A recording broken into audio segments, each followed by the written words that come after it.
You would not say that.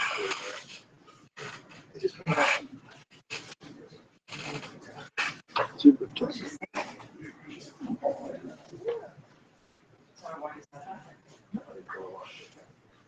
Honestly, I'm just thinking, Josh. I'm Lynn. I was just going to introduce you. You're an agent? No, ma'am, I'm head assistant. Oh, okay. Yeah. Good afternoon. Happy Tuesday, everybody. This is our Real Beach Talk number 6. Today we are going to put the real person hat on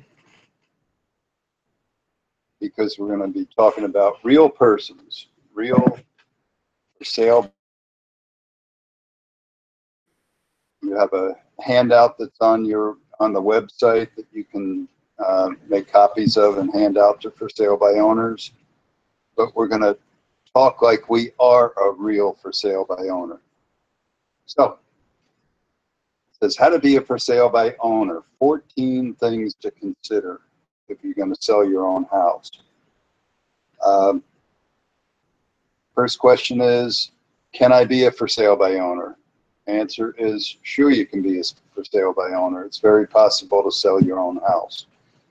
And with the amount of commissions that real estate agents charge, it might be something to consider. But also what you need to consider are some of these points. So we'll get started. Okay, so first thing we want to consider the following. Let's say that you have a house for sale and you're looking up the different prices of the house to see if it's priced right. You go online and check it out, and you decide on a price and you put it on the market. Okay, so what do you do to put it on the market? And should you put it on the market by yourself? Number one, we say buyers will sometimes deduct a commission from an offer because they know that you're not paying one. So this is the biggest thing. People who are buying by owner know that the buy owner is not paying a commission. So therefore, wouldn't it make sense that they would deduct 6% or 5% or something like that from the price of the house because they know you're not paying a commission? So that's the first thing to consider. So maybe you ought to figure in raising your price by the price of a commission to see if they're going to cut it anyway, see if you can get them to look at it at the higher price. Number two, I say find a lawyer or another advisor who is not attached to the outcome to help with your paperwork. There's contracts that are involved in selling a house, and there's standard contracts that you can pull up on the internet that will suffice as far as getting an offer in writing. But you're going to have a professional to check that contract to make sure it's written right to protect you, and the buyer may have a lawyer on his or her side to protect them.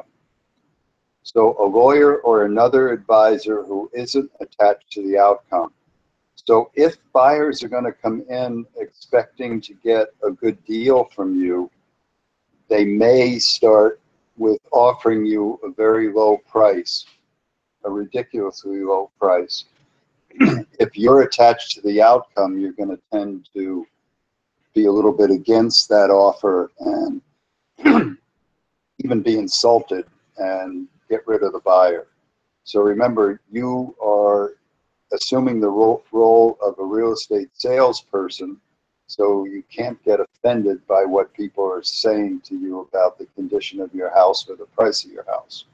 So that's why it's good to have a third party, someone that knows something about law, but not necessarily. You could have your son or daughter or somebody help you with it, but you don't want to directly negotiate your own deal. Number three, have 25 professional photos taken. I say 25 because that is the maximum allowed on multiple listing services. And That's what most agents provide. If you hire someone to take pictures, I don't recommend you take them from your cell phone because it's not going to show your house in the best light. So you can find a photographer that specializes in home pictures to take them. And if they're going to take 15, they might as well take 25, and then you're up with standard people that are promoting their house that way. Your main source of buyers is going to be the internet. So the more pictures you have available on the internet, the better the chances of selling the house. Also, I recommend that you take pictures of the surrounding area along with your house so you can show them basically what the neighborhood looks like. Next, number 4 is Google for sale by owner listing sites and populate with your information. There's actually hundreds of sites that are for sale by owner sites. Some of them charge a few bucks to allow you to put your picture and your description of the house on the site. Some of them are free. So, you know, depending upon what your budget is, populate as many sites as possible, because the more sites it's on, the more chances you get of getting a hit. Number 5, if possible, have a third-party negotiator. In my opinion, the biggest benefit of having a real estate agent is their ability to negotiate. Many times real estate agents can get you more than you pay them just by their ability to negotiate with the seller. And part of number 2, where we say find an advisor who isn't attached to the outcome, many times people that make ridiculously low offers end up buying a house at full price or even higher than full price if they have a negotiator. So let's say that the negotiator, be it a friend of yours or someone that is not attached to the outcome, you have a house that's on the market at $400,000 and someone comes in with a $300,000 offer. Many times the negotiator will say, okay, that's a ridiculous offer. I'm going to counter offer that price at full price. Or sometimes, in some cases, we'll even go in and say, okay, it's on the market at $400,000. You offered me $300,000, so I'm going to counter offer at $425,000.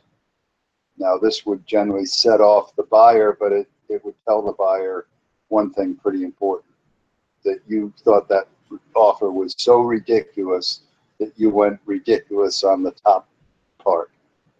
So many times the buyer will come back and say, well, I'm really insulted that you came back at the higher than listed price. I'm not going to buy your house. Then they'll wait a week and come back in and say, well, I'll give you $350,000 for it. Well, now the buyer is a little bit more realistic in what they're doing. So you may come in at your listed price of $400,000. You may come in at $490,000. And the guy may say, well, I'm at $350,000, or say $390,000, and he's at $350,000. Now you're $40,000 apart.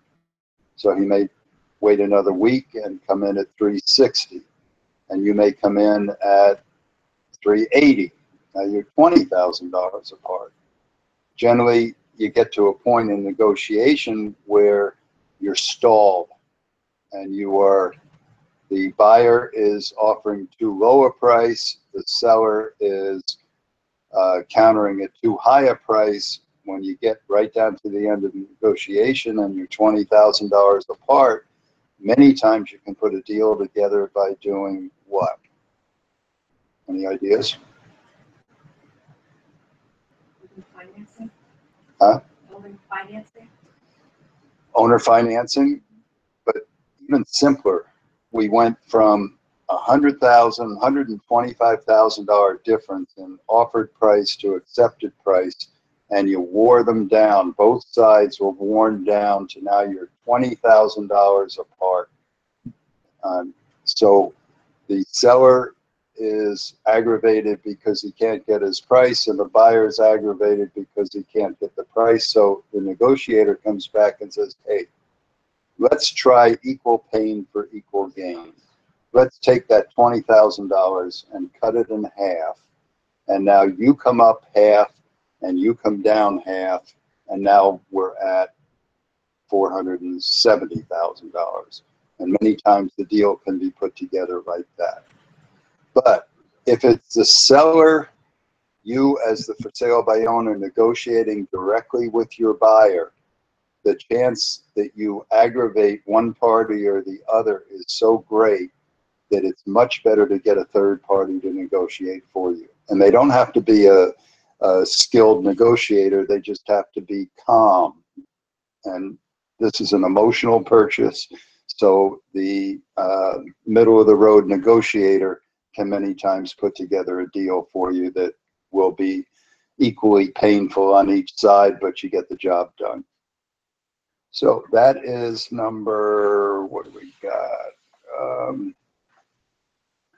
That's number 5.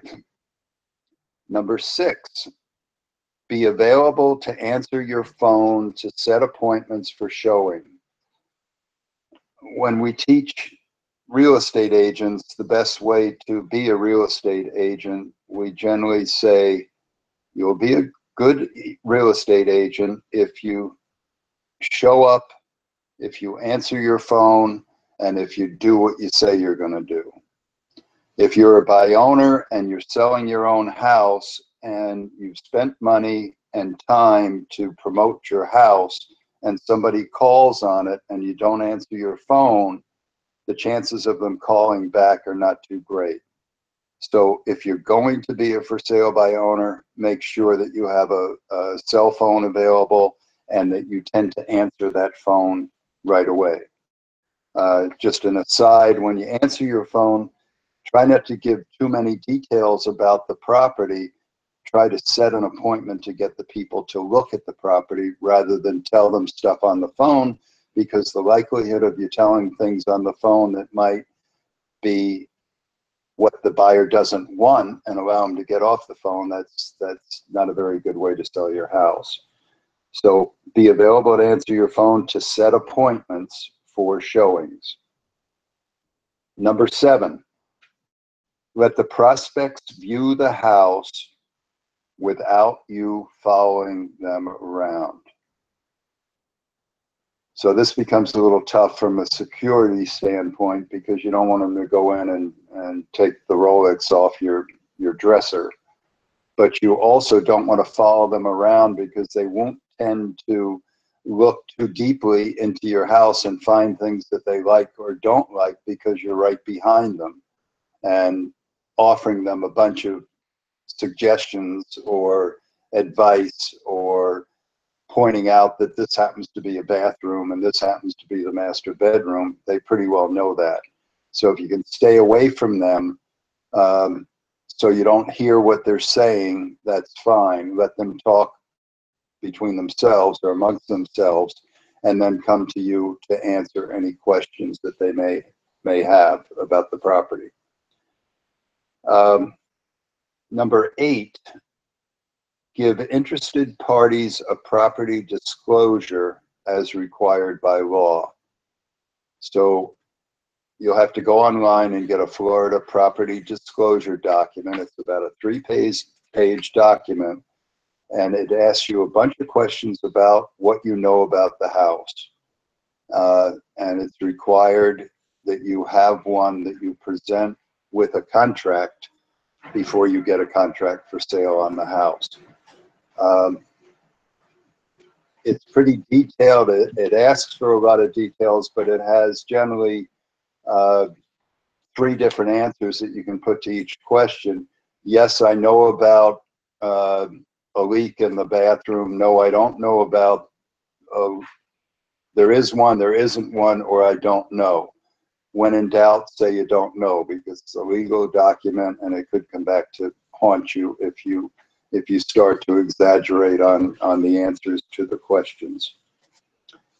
So the property disclosure is important. You don't whip it out right away, because most of the people that look at your house are not going to be interested in it. When they are interested in it, you might give them a sample contract, and you might give them a property disclosure statement plus a brochure or some sort of document that you have with the pictures on it, so they know when they're looking at your house that that's the one that they're looking at, because they may be looking at 6 more today.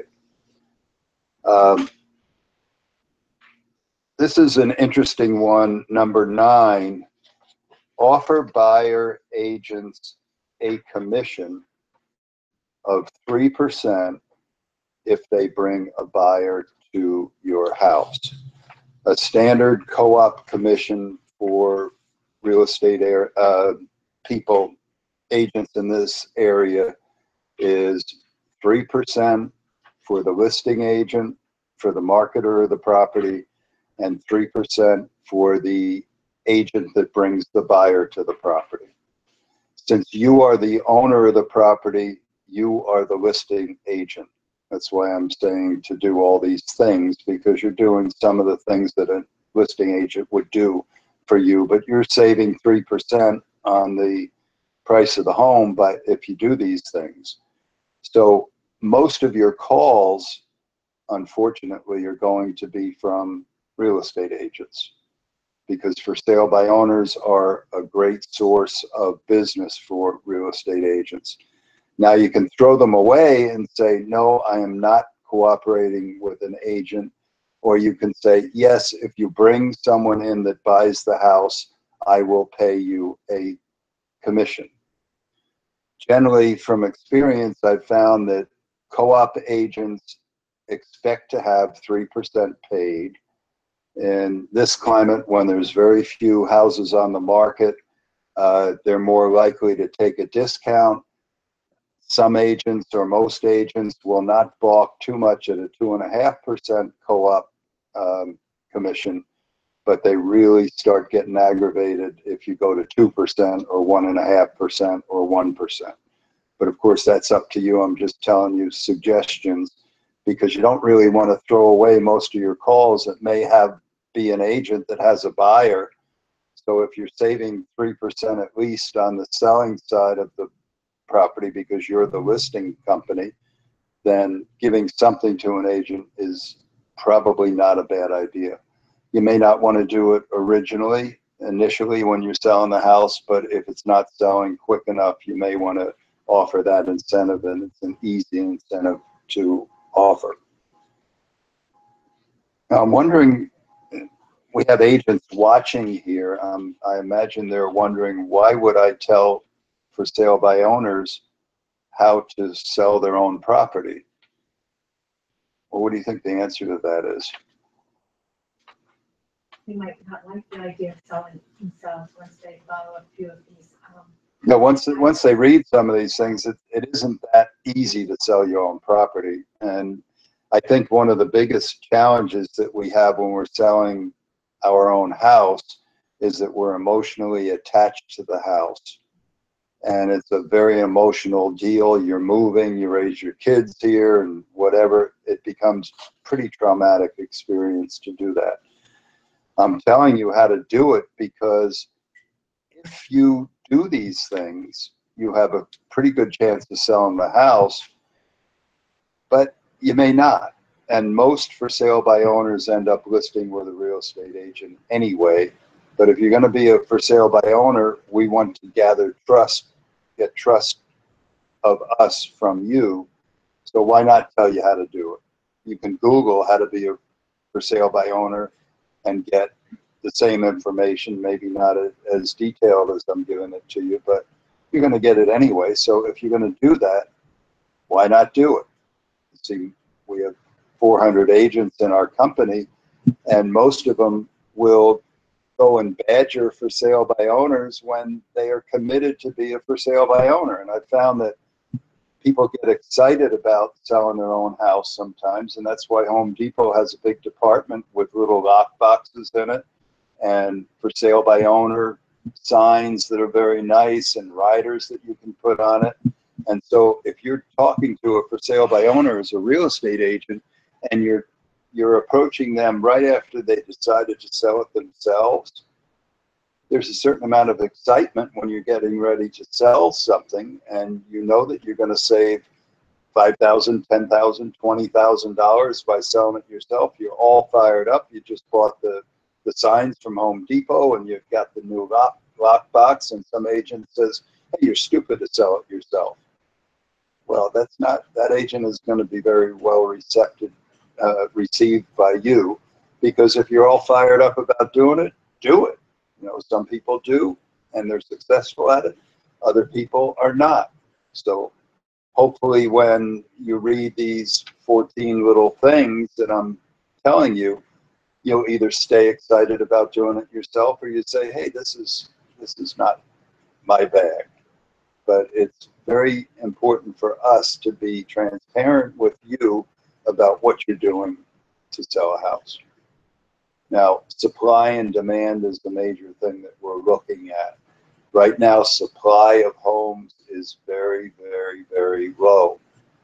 When supply is very low, and you get all the news that you're getting on the economy, where it looks on the surface that the economy is getting better, and many of the for sale by owners that I'm talking to are saying, I'm selling it myself because it's going to go up, and I'm selling it myself. I want to make as much money as possible, and so therefore I'll do what it takes to sell my house. And no matter what we say is going to change your mind. So in offering a commission, you don't have to do it. You don't have to do it right away. You never have to do it. But if you do, the most likely buyers that you will get from agents will probably want 2.5% minimum, but maybe it'll take less, especially if the buyer knows it's a for sale by owner, because if they come with the agent, they may come back the next time 2 weeks later without the agent, and you wouldn't have to pay them anyway. So do what you need to. Number 10, and this one's really important because it says, don't trust internet values for your true home value. Now, when we do what we call a strategic pricing analysis to price homes that we're talking about, one of the first things we do is we check all the internet home values, and we find out that they're not right. Some are very high, some are very low, some are pretty close. And ironically, when we check 5 or 7 different websites, we'll find that some that are very high one time will be very low the next time, and in the middle the next time. So you really can't trust Zillow or Trulia or Smart Home Price or RPR or Realtor.com to be consistently accurate about the house. Why is that? What do you think? They might not have the latest information. They may not have the latest information, and it's mostly probable that they don't have all the information because you bought the house 6 years ago, you made a lot of improvements, you maybe did some of them without permits, you painted the house, you changed the kitchen, you did all these other things that make it very attractive. It wasn't on the market before, so they can't, the internet sites can't go to other internet sites and pick up the old pictures or new pictures of the house. The house may be in an area that has other houses that are much more expensive, which would bring up the value of a house generally, or they'll be in an area where it's every house is a lot cheaper, which would bring down the price of the house. I use an example of one house that I had, which I knew very much. I had sold the house to the owner, and a year later, he was wondering what the house was worth. So I went on 10 different websites, and I found 10 different values of the house. And I took the value of the 10 different properties and averaged them out, and said, okay, based on what this house says in 10 different websites, your house is now worth $142,000 less than what you paid for it a year ago. Now, when I looked into why it was $142,000 less, it was because it was a townhouse in an area of 4 townhomes, 2 buildings of 2 townhomes each. 2 were on the Gulf of Mexico, and 2 were right behind it on Gulf Boulevard on a very busy street. The 4 townhomes were exactly the same floor plan, construction, everything, and they were only 100 feet apart on the Gulf of Mexico side of Gulf Boulevard. But 2 out of the 4 had no view of the Gulf of Mexico, and the other 2, of which one of them was the guy that had the $142,000 difference. He was right on the Gulf. The internet sites picked up sales from Gulf Boulevard that were about half of what he paid for his house. So when they averaged those in with every other house up and down the beach, his value came in that much lower. So if he were to put the house on the market, or would have a year ago, he would have had that house $142,000 cheaper if he bought it, but the seller would never have sold it for that because it was on the Gulf of Mexico. So the internet sites are not really valid. They haven't seen the inside of the house, and they don't know the idiosyncrasies of the neighborhood that the house happens to be in. So you have to have some real-time views of what has sold that is exactly like your house in order to get exact values. So it's pretty much a crapshoot of how you're going to price the house. Number 11, keep your house clean and neat for showings. Now this sounds like a very simple thing, but we find so many houses because the sellers are living in the houses, especially if it's a for sale by owner and it happens to be overpriced and it isn't getting a lot of activity. So you allow your children or your pets or whatever to do what they're going to do, and you allow your stuff to be laying around too much, and that house doesn't show well. So if you're going to decide to put your house on the market and you're going to live in it while you're putting it on the market, make sure that it's neat and clean and decluttered. Number 12, fix obvious visible flaws. Now here's a big one.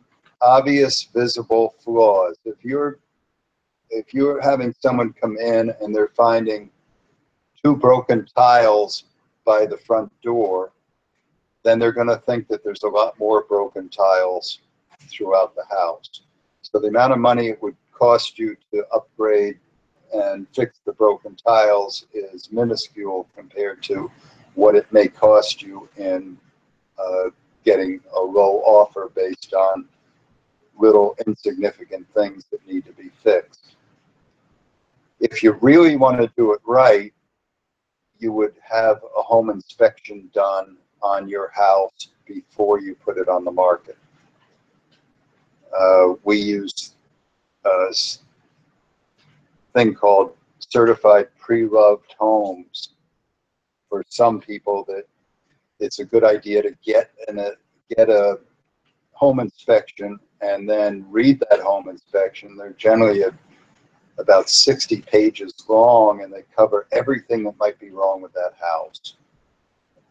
And then it might be to your advantage to fix those little things that happen and get the house in very good condition, so when the buyer comes in and does an inspection on the house, they don't find anything wrong.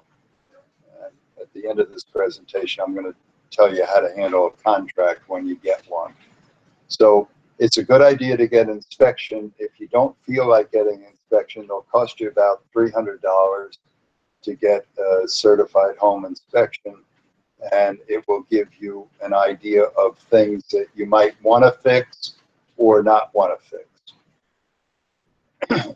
If you have the inspection and you find some things that are wrong, like a roof or air conditioning or something like that, and you don't want to fix them, then we can handle those when a buyer comes and offers you a contract, an offer on the house.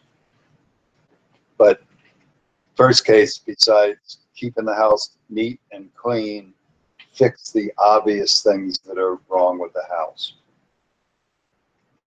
Number 13 is remove personal items and declutter each room. When we hire stagers to go in and stage a house, what they do is they declutter the house like it would be a model home. The reason that new home builders stage a house, a model home, to sell other houses is because they want to stage the house for the lifestyle of the people that want to live in the house. So you'll walk into the master bedroom, for example, and on the bed you'll find a folded towel with a tennis racket on it and a little container with tennis balls in it, and maybe a schedule for the game that's going to be held this afternoon, or to give the potential buyer the feeling that, wow, I'm coming into a tennis community, or there's noodles for floating in the Gulf of Mexico in the family room or something like that. Think less is more. When you're decluttering a house, you don't want all your furniture in necessarily the way that you use it.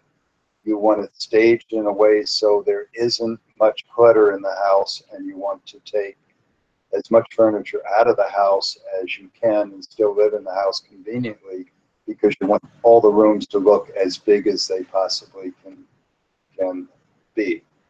Many times we'll hire a stager to come in and stage a house and bring their own furniture in and bring their own flower vases and different amenities and things like that. Other times we'll hire a feng shui stager that understands the ancient art of feng shui, which is positioning things in a house in a way that it will sell better. If you believe in that kind of stuff, sometimes it works, sometimes it doesn't. But remove your personal items. The feng shui experts will say, if you have a wall in your house that have all your kids and your grandkids and your pets and pictures of everybody on the wall, subliminally you are saying to that buyer, I don't want to move because I don't want to lose all these memories I have of my house. So it's kind of the same thing with when you're decluttering. You might want to declutter that purple wall that you have in the family room. Although it's your favorite color, purple, it isn't most people's favorite colors. So when you're selling a house, it might be better to paint it in neutral colors rather than the colors that you happen to like. Number 14, and one of the most important things, is understand that buyers generally come to for sale by owners for a deal. Why is this true that they come to for sale by owners for a deal? Because real estate agents don't charge buyers to show them houses, to do all the work, to do all the negotiation, to write the contract, to take it all through closing, to do the title work, and all that stuff. When a buyer comes to a for sale by owner, all that stuff has to be done. It has to be done either by the buyer or by the seller or by two attorneys or representatives of buyer and seller that have to get together and do all these things. So it really doesn't make a whole lot of sense for a buyer to come to a for sale by owner unless they think that they can get a deal. So if you think that, then consider what you should be doing. Okay, so let's say that we've done all these things, or you've done those that you want to do, but you realize that out of the 14 things that are on here, there's 3 or 4 that you're just not willing to do. You still have to live in your house, and you don't want to change the paint of the walls, and you don't want to pay for an inspection and all that.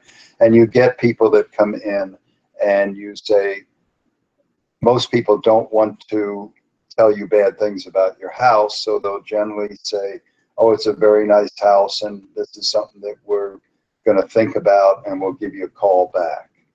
So say thank you, try to get their information so you can call them back if you don't hear from them.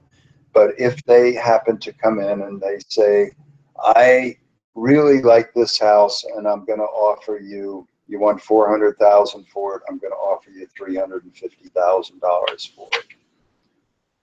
You say, well, you know, I'm a for sale by owner, and I went to Jim's webinar and I found out that I shouldn't take verbal offers. So thanks for considering me, but I would certainly consider an offer, but please get it in writing. So here's a contract that you can write, fill in the blanks, and submit it to me in writing. So let's say the guy says, okay, well, he kind of said he might take $350,000, didn't he? Oh, he really didn't. He said, I don't want to take a verbal offer. I want not to do that. So write up an offer and give it to me. So why not do it? So we write up an offer, give it to the owner, and he says, oh, okay, well, let me review this and I'll talk to my wife and I'll get back to you. Well, if you appreciate anything that I said here, then you go to your advisor, who may be your brother or your son or your lawyer or whatever, and turn it over to them and say, okay, now I need a negotiator, because I can't go call this owner myself and say, that offer was stupid, I don't want to take it. But you could have someone else say, hey, Mr. Jones, the seller's son or brother, and he really likes your offer. However, he's counter-offered. He struck out your offer, and he put an offer in at $375,000 because he thinks the house is worth more than that. And here's some comparables and things. And so I'm submitting this to you, and you respond back to me within a day or 2 days. And right now, if anybody else comes in with an offer, I won't talk to them until I hear from you. How's that? That's a lot better than you as the seller going directly to the buyer, because the chances of that deal falling apart because you got mad at him or he got mad at you or one of you thought that the other one was unreasonable, it's not going to end well. So the suggestion is, do not take an offer unless it's in writing. And then when you want to counter that offer with a higher price, do it in writing too.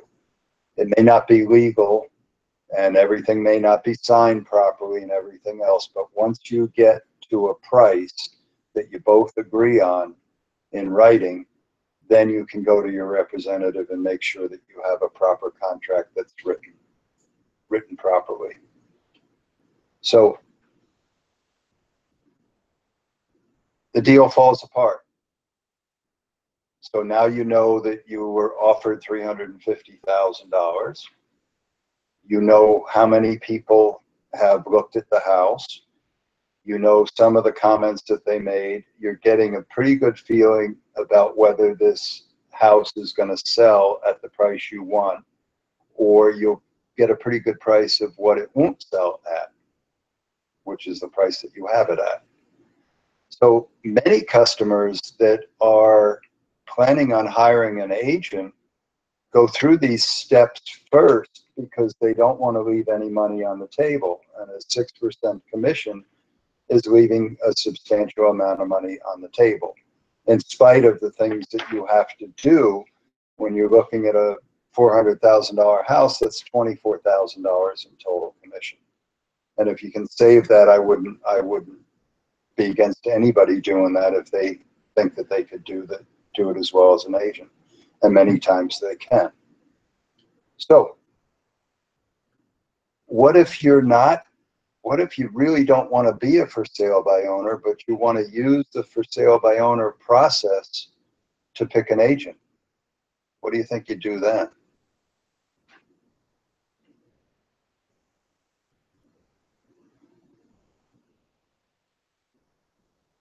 Make sure you can hire a person who is knowledgeable about all these things. Okay, so there's the local area here, there's hundreds and hundreds of agents.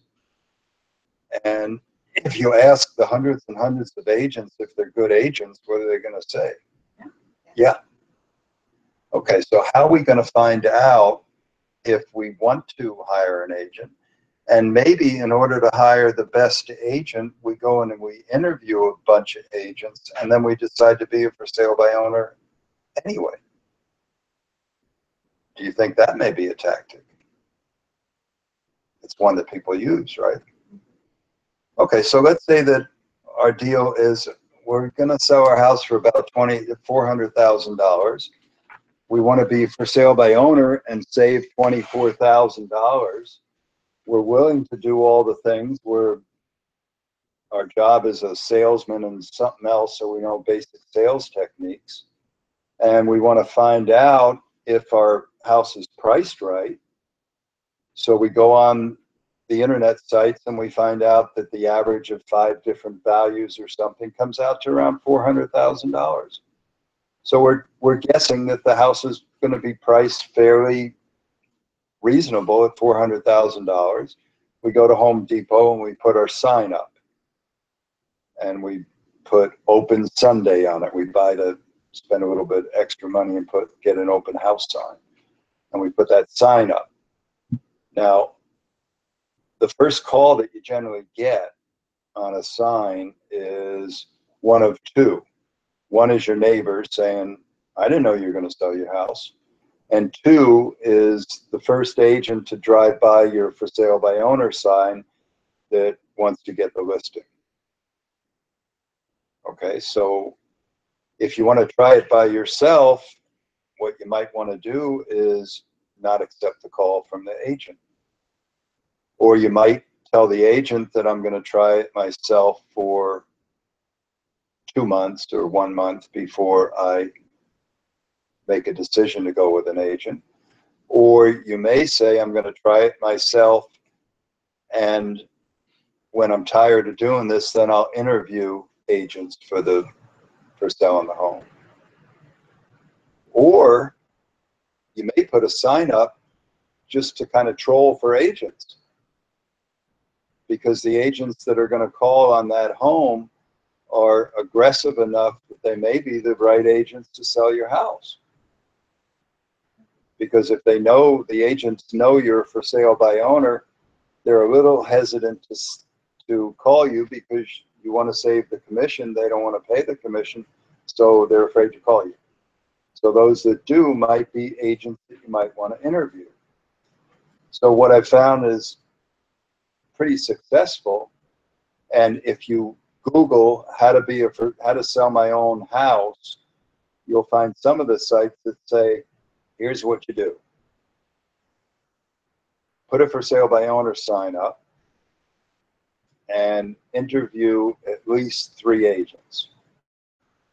And the 3 agents, you tell them that you will be interviewing agents, and you'll make a decision when you get finished interviewing agents on which agent you're going to pick. There's a for sale by owner sign in the yard.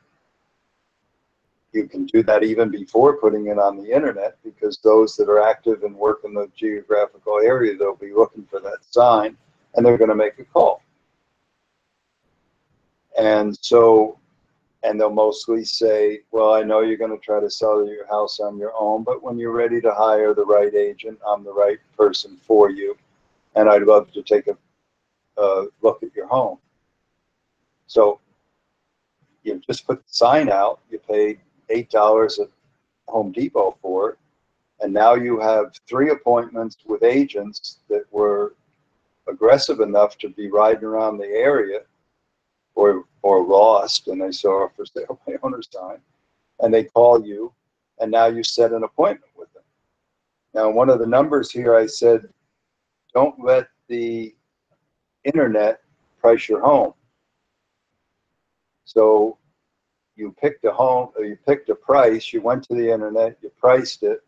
Now you want to see if your pricing is right. So now can you use that agent to get the right price?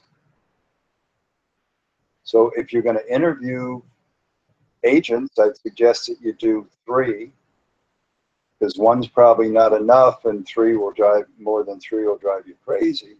So if your plan is to, before you do all the other things to promote your property, if you're going to be a for sale by owner, interview 3 agents and get their expertise on what they think that property would sell for, what they think you should do to sell it, and what they would do to sell it for you. Now, what do you learn for that? Well, is that being misleading to an agent? No. The agent's job is to learn about properties and to price properties and to help people sell their house. So if you're a good agent, you may be helping people to sell their house by themselves. We know that the figures are that most for sale by owners don't. So they list with an agent. So if I'm calling you and you invite me in to price your house, and you tell me that you're going to talk to 3 agents or 4 agents or 6 agents, and then you're going to make a decision, then I'm happy to be one of those agents because I think I can do a better job than the other ones. Same thing that the other agents think about me. They think they can do a better job. So you can find out if you like the agent by interviewing them. You can find out what they think of your house. You can get actual market analysis figures on what they think the house is worth. And they can give you what's called a marketing plan on how they would market your house.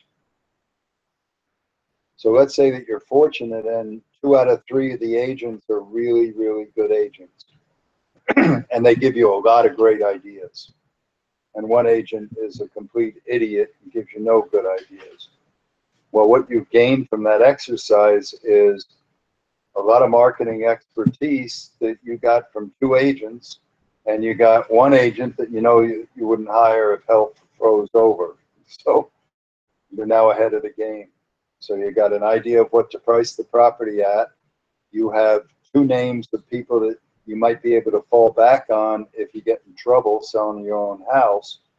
And you might have enough confidence then to put that sign in your yard, keep it there, and now go through the other steps of marketing your house on the internet and paying for the photos and getting everything done that you might do. Some of these 14 items that are on this website that you don't want to do, most likely you'll find out after a month of being a for sale by owner that you should have done them, or you would do them if you had it to do over again. So a lot of the advice that you'll get if you want to be a for sale by owner is put it on the market by yourself for a month, interview agents to get their marketing plan, go forward in putting it on the market by yourself for a while until you get fed up or get it sold, and then take one of the agents that came to you in the beginning, or else go to another agent that's been calling you or someone that showed your property a bunch of times. Now, there's one thing to look out for, because many agents will parade people through your property as a for sale by owner to make you think that they're very active agents, when really they're parading people through your house to get the listing. People have no desire to buy your house, so you got to look out for that. So kind of to sum up, if you're going to be a for sale by owner, there's 14 things that I've outlined that I think you should consider. If you did all of them, it's quite likely in a market that we have right now with very little inventory and a lot of buyers that you'll be able to sell it yourself. If you decide to include an agent, a buyer's agent, and pay them if they bring a buyer, you'll get a lot more agents that will agree to do that than will in a different market where there's a ton of inventory and a few buyers. Because now the buyers are out there looking for properties that don't exist. So being a for sale by owner in this market, this market tends to have more people decide to sell their houses on their own. But then always have the fallback position of, okay, what am I going to do if I can't sell it myself? There's another alternative that you may use, that if you find a buyer that wants to buy your house and now you don't know what to do because you don't know how to write a contract, or you don't know how to process the deal, or you don't know how to negotiate it, you may be able to find an agent that will help you do that at a reduced fee. So this thing can be done on your own. I'm telling you how to do it because if I don't, you're going to do it anyway. Some of the things that you have to do are problematic and tough. One of the biggest things that I think an agent does for you is their ability to negotiate a price that is most likely higher than you're going to get, higher than what you would get if you paid a commission. So most agents are worth their money, but you have to interview them to see if they are. Okay, so based on what I said, we have agents here. We don't have any sellers. Would you, if you were a seller and you have your real hat on and you're looking at paying $24,000 to sell a $400,000 house, would you consider trying it on your own before hiring an agent? I got one yes. I got two yes. Okay. Okay, so I have, of all the agents in the room, I did try that one time, and I did find my own buyer. Yeah. And my buyer told me she's sorry, but she had to write a contract with her niece. So there you go. I think. Okay, so we have an agent that has a lot of experience, and every agent in the room said, if I was selling my own house and put my real person hat on, I'd try to sell it on my own. And Trish said, well, I actually did that, and I proved that it was right, and I sold my house on my own as by owner, and then the buyer came in and said, hey, by the way, my niece is a real estate agent, so I'm going to have her write the commission, so now you got to pay. All of it. All of it. All of it. Full tilt. So now we have an agent that has as much experience in real estate as I do. They did the same thing, and after going through all the aggravation, she ended up where the lady had a niece. She saw that she could save the commission, and here we say, I'm going to sell it myself, and then go through all the work and then lose the whole commission. Okay, I just said full tilt. She's a very nice lady. She was a very nice lady, but she was a shark, and she got your money.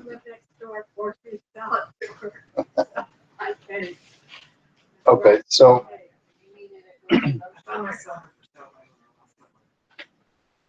you got your son up for sale by owner. Okay, so that's why we're doing what we're doing. As long as we're honest with you guys and tell you how to do things, you'll tend to do them. Okay, so those of you that want to use these 14 items, you go to c21wizard.com. You look at the webinar that says how to be a for sale by owner, 14 things to consider. Since all of the agents that are participating would do this themselves, then you shouldn't feel bad about handing this thing out to someone that is a for sale by owner and say, I see you're for sale by owner. Most of us would say, I don't know why you're for sale by owner. For sale by owners never sell it themselves and all this other stuff. Say, hey, I know you're for sale by owner. My broker just did a webinar, and here are some things you might want to consider. And if you want help with any of them, I'll do it. But when you get tired, just give me an interview and we'll go from there. Fair enough? Very, very. So any one of the topics that we've been talking about for the last 6 weeks, you can find on c21wizard.com. And next week, we're going to talk about expired listings, on why they are different from for sale by owners, and why an expired listing should be considering listing right now, even though they were disappointed a year or 2 or 3 or 4 years ago about selling their house.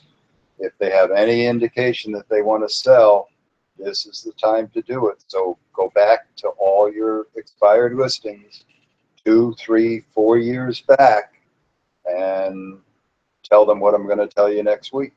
And then the following week, we're going to be talking about for sale by owners and some ways to convince them. Question? Doesn't people's situation change a little bit after 4 years? I mean, people go back 3 or 4 years.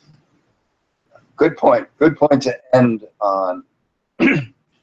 When people don't know what to do, what do they generally do? Nothing. Nothing. Unanimous, right? Is there controversy in the U.S. government right now? Yes. Is there controversy in banking? Is there controversy in world events? Are there 2 different views at either end of the spectrum in every one of the things that I just said? Yes. Is there total confusion in the world right now? Yes. So when there's confusion, people tend to do nothing. So see you next week. Thank you.